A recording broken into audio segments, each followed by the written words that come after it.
We love talking about politics on this show. This is some red meat for everyone around here. I'm sure you guys have all watched at least the highlights. I don't know if you watched the whole thing, but you guys have probably watched at least the highlights of the vice presidential debate between Republican nominee JD Vance and Democratic nominee Tim Walz. And yeah, just not to like kind of poison you guys' thoughts, but let me just show you like a photo of that was taken. That was like it happened at the same time, so it's not manipulated. It's literally just like a side by side photo of Vance versus Walz. And if you guys did not watch the debate, all you have to do is look at this photo, and it's kind of just a visual summary of how the debate goes. Again, maybe I'm a little bit slightly biased on this topic, but uh, it's kind of accurate in my opinion, but maybe we'll talk about that. Maybe you guys would disagree. Right. So let me just kind of maybe summarize what the end result was. Right. So after the debate happened, CNN did a poll as to who won the debate. Right. So if you guys recall, Kamala Harris, she's the current vice president, and she did attend her VP debate back in 2020 against Mike Pence, who was the vice president at the time. And after the debate between Harris and Pence, it was the CNN poll rated 59% of the people that were polled decided that Harris won, and then only 38% said that Pence won. However, in 2024, it was much more of an even split with a slight edge to JD Vance, with 51% of people saying that Vance won, and then 49% saying that Walz won. So keep in mind, this is CNN, right? It's a very left-leaning publication. So maybe you can say that the people who watch CNN are probably left-leaning people in general, to say the least, right? So the fact that they, like the majority of them, thought that Vance won, maybe that goes to show that Vance outperformed expectations, or maybe Walz underperformed expectations, or maybe it's a combination of both those factors. But before I jump in to later parts of this story, let me just first get you guys' reactions, right? As I said, I'm sure you guys watched at least the highlights. What did you guys think about the debate in general? And did your opinions of any of these, either of these two candidates, change after watching the debate? Why or why not? I thought that both people did pretty well. They were really nice to each other the entire time, but I felt like Vance kind of had a slightly higher level of demure, like or like aura to him that kind of like ousted him out a little more. You did not just use the word demure. Yeah, I did. Yeah. Anyway, yeah. My point being is like, I personally felt like they were really good at delivering their points, but Vance did it a little strongly. They were giving like sympathy and kindness towards each other during like moments of weakness where they could have attacked, for example. But I feel like at the very end, I was watching like the CBC show, and they were really nice to each other. And then at a last moment, I think Vance made like a subtle attack, and then I just remember what's his face. What was his name again? Walz just being extremely surprised and like, "Excuse me," at the like some point during the debate, and then yeah, I just found that pretty interesting overall. But yeah, no, I definitely think that Vance just had the kind of higher edge, like just in the connotation of speaking and like points delivery and things like that. I felt like Waltz was just like your uncle in the neighborhood, and then Vance was more of like the actual politician. So I could see how he took the cup there. So that's my opinions. I think it's very telling that this debate happened and you only remembered the name of one of the debaters. Is a very clear example of how the debate went and what your true thoughts are. But maybe I'm taking words out of your mouth. Well, to be fair, I only watched it like this morning. So yeah, no, fair play. I think you have it all right. So yeah. All right. Now that Dom has made his opinion clear, does someone else want to impart their opinion? Okay, one thing to remember is that in 2020, it was Kamala Harris, who's like the young, vibrant candidate versus the old person. Like Mike Pence is very much a standard neocon, like more on the Dick Cheney forever war side of the party.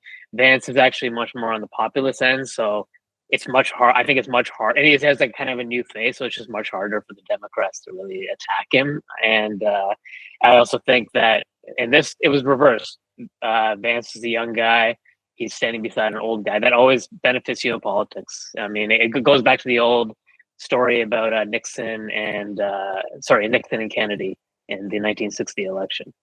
And so I thought that was definitely a factor. But the other factor being that Vance is, if you go to liberal echo chambers on the internet, Vance is often seen as a weirdo, or I saw them pushing stories that they pushed a story that he had sex with a couch because he wrote it in Hillbilly Elegy. Like the Democratic attacks on him for the most part have been kind of stupid.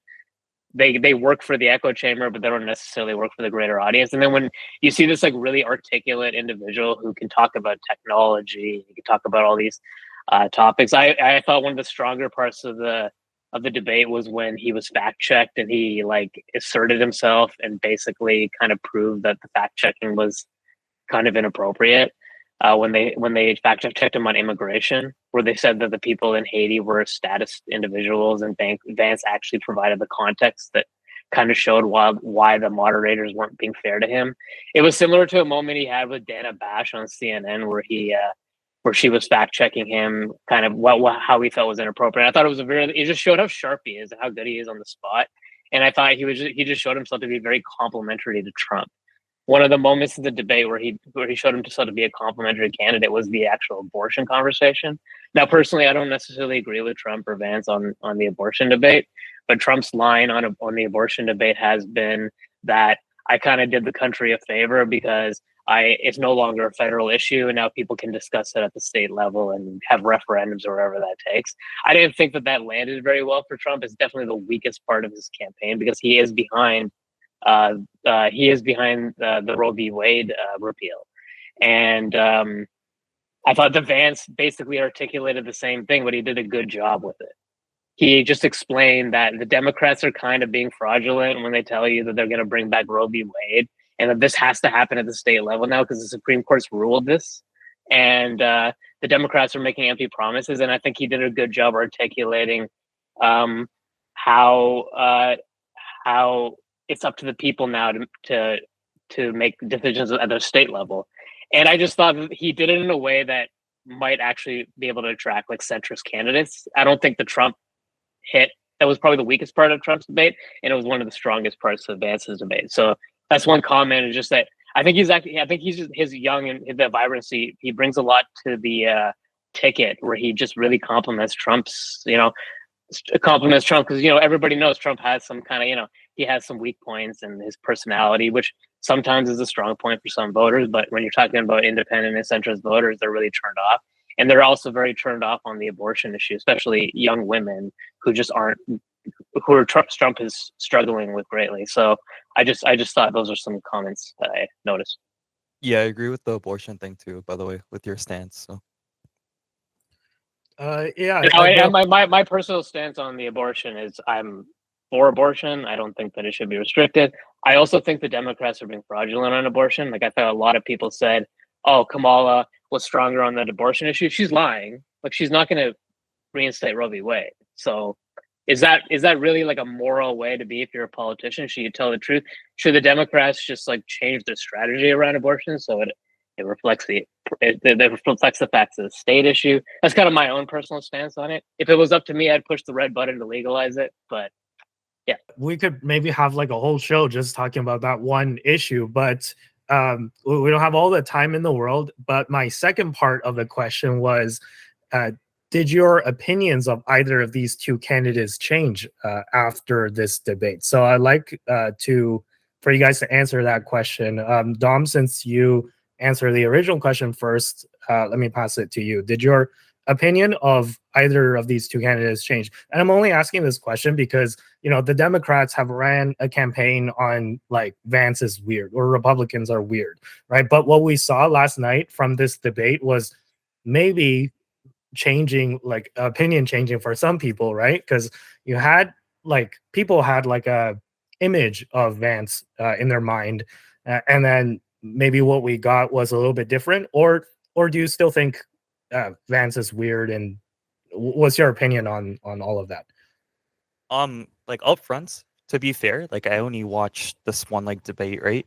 And if I remember correctly, I think at one point in time we talked about Waltz in a previous podcast episode, if I'm not mistaken. So I think that um at front is like the only exposure I have with those two individuals. Yeah, like I previously mentioned before, I think Vance has a better taste in my mouth.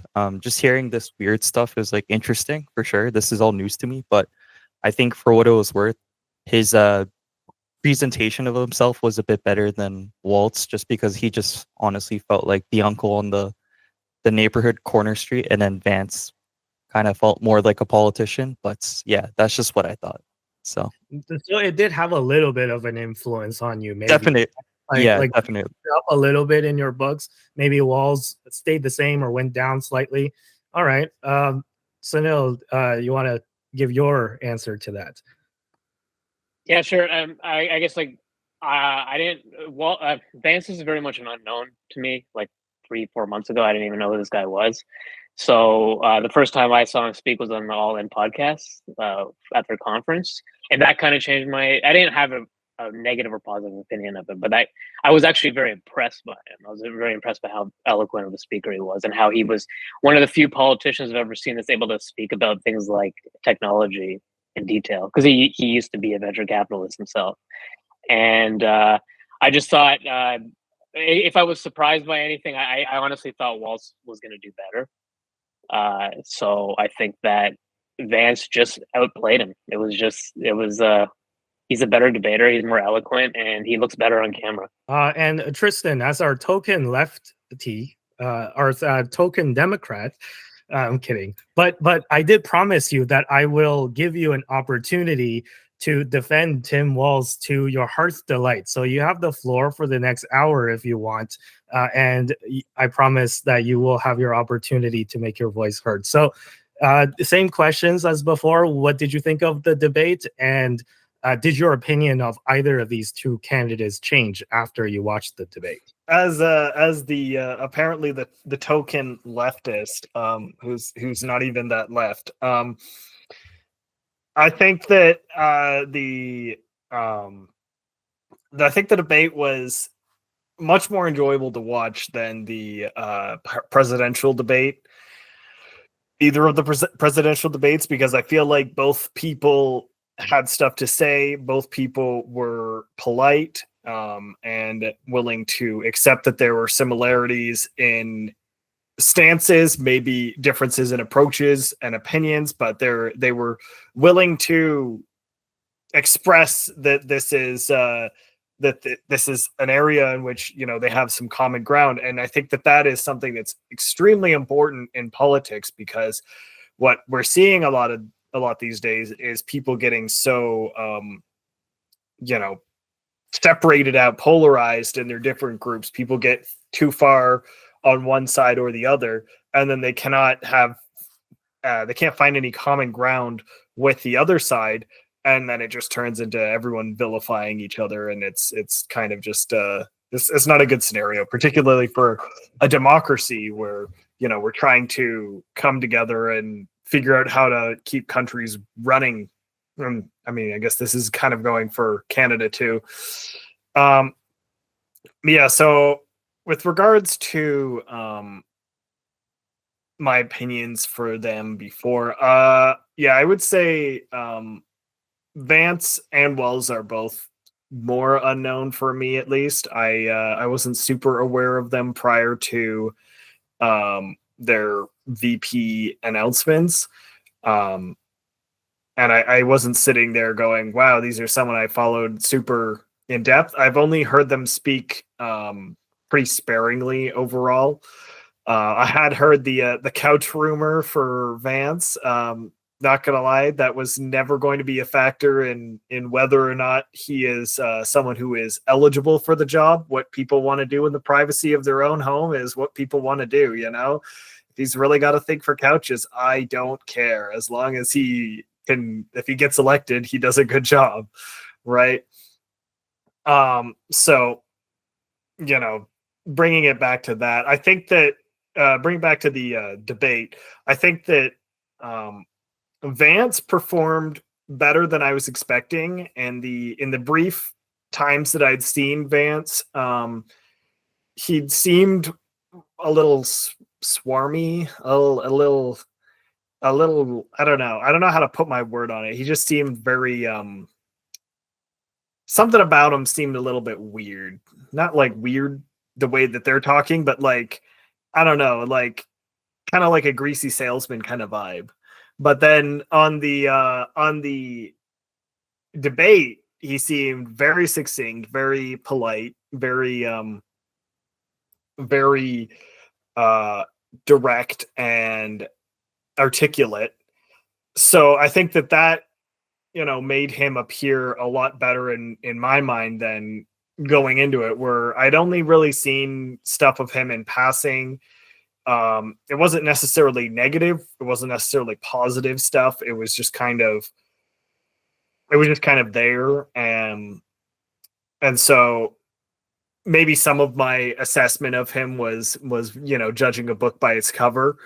Not necessarily, any real thought on him himself. And, going back to the debate again, I think Walz, I was expecting to do better, because what I have seen of him from like his rallies and stuff, he seems very very charismatic at those.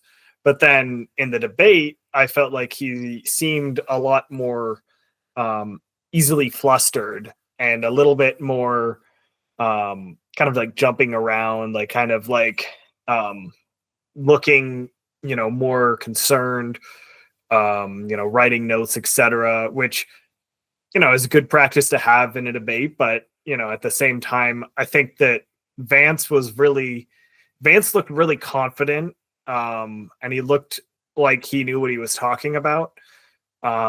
So I think on that front, there was I feel like Vance performed significantly better than I was expecting, and Wells performed significantly worse than I was expecting, which meant that we kind of met in the middle of my where which is how I feel like we kind of got this even result, because Vance outperformed and Walz underperformed, but everyone was expecting Vance to underperform and Walz to overperform, so it just kind of evened out in the middle.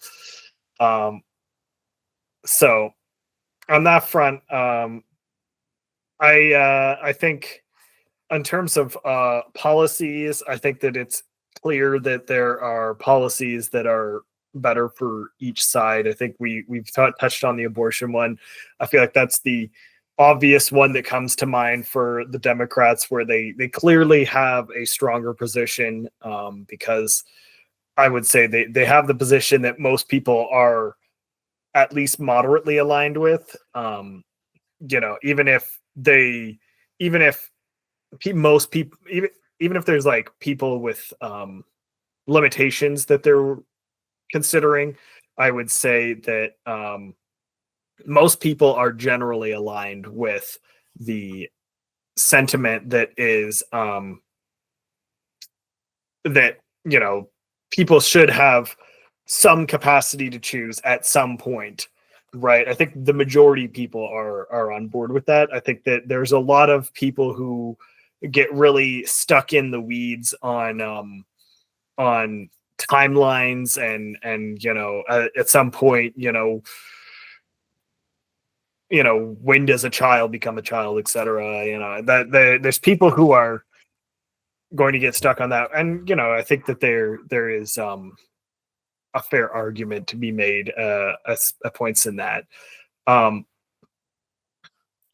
I think that Vance put it pretty well when he said that the Republicans don't really have people's trust on that issue. I think that's true. I don't think that they currently do. And maybe part of that is from Trump and the Roe v. Wade. I think that's probably a contributing factor. That's probably why this is such a big deal in this current election. Besides that, I don't have a ton. Like, I feel like you're expecting me to go hard and defend someone, defend Walz or somehow, but like, I feel like you thought it was a tie. Like that's pretty much just that I'm getting at.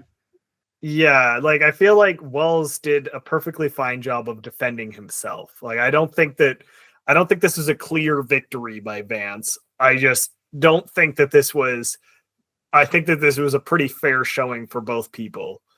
So it wasn't like there's going to be much to really attack or defend either of them, because at this point they did so well, I would say, that you really have to hammer into their individual policy points and their stances rather than nailing down on the just on like them personally, or like, they're eating the cats kind of vibes. Like I think that there's a lot, I guess, like you can say about both sides, and obviously like I'm biased and I'll be the first to admit it. And like, granted, there are issues that I actually agree more with Walz on than with Vance, right? But I think overall, if you were just to like look at this debate from like an objective perspective, like, look, when the Trump-Harris debate happened, I was like, I was willing to admit that Harris did better in that debate, right? And I think that is only fair that we should all come to the consensus that it wasn't a tie. And I think that it was actually pretty far from a tie. So I showed you that CNN poll, which again, it's CNN, so it's a very left-leaning publication, and the people who watch CNN are generally very left-leaning people. 51% of those people found that Vance won the debate, right? So I think it's pretty clear that Vance won the debate, and we can maybe have an argument as to how much that actually matters in terms of the final result of the election. But I just think, maybe if you look at like Polymarket, for instance, right? Trump's Polymarket odds went up significantly, like noticeably, after the debate between Vance and Walz, and it went down significantly after the Trump-Harris debate, right? So if you want to say that like Harris won the debate with Trump, but Vance won the debate with Walz, then we're back to break even. Then like we're back to a tie again that way. Then yeah, I would probably agree with you on that. But I think that if you just look at this debate itself, it was pretty clear that Vance had the upper hand, and he pretty much had the upper hand the entire night. Again, that's my position. Maybe you would disagree with that.